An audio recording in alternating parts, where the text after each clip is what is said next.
Hey everybody, I'm Nick from Yonkers Brewing Company. Thanks for joining me today. We're going to walk through the brewing process very quickly, an abridged version. So beer is very simple. Beer is simple to make. The hard thing about beer is making good beer consistently. So we're going to walk through how simple the process is, just 4 main ingredients: hops, water, grain, and yeast. And I'm going to show you how they're all used. It all starts here in the mash tun. We throw the grain in there. We're going to soak that grain for about 60 minutes. We're going to pull the sugar off of that grain because later on the yeast eats the sugar, and that's what produces the alcohol.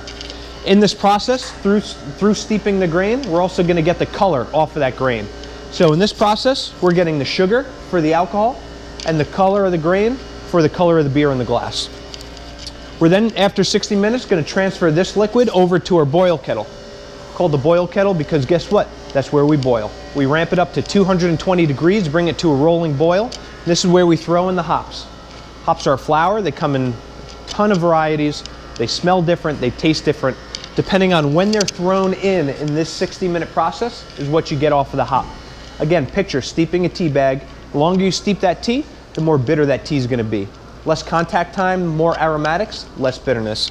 Same thing here. The earlier you throw the hops in that 60-minute process, you're going to boil in that hop. That's where you get that bitterness and bite at the back of the tongue with the sip. The later you throw in those hops, you're going to get aromatics.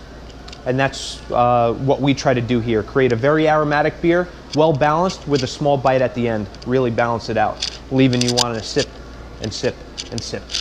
So 60 minutes, sugar, color, 60 minutes, aromatics, bitterness, and mouthfeel. We're going to transfer that liquid over here. Now it's just a sugary, colored, hopped up water. We want that alcohol.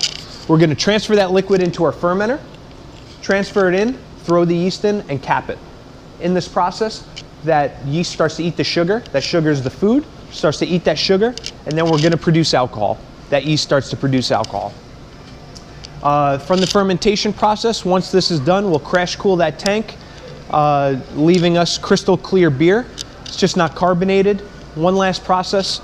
We transfer that liquid into what's called our bright beer tank or conditioning tank. That's where we carbonate. Picture a big soda stream at home. On your countertop, put a head pressure on the liquid, shoot bubbles in, and boom, you have carbonation. And that's what we do here. We get this fermented liquid, put it in our bright beer tank, put a head pressure, shoot bubbles, and then all of a sudden you have beer.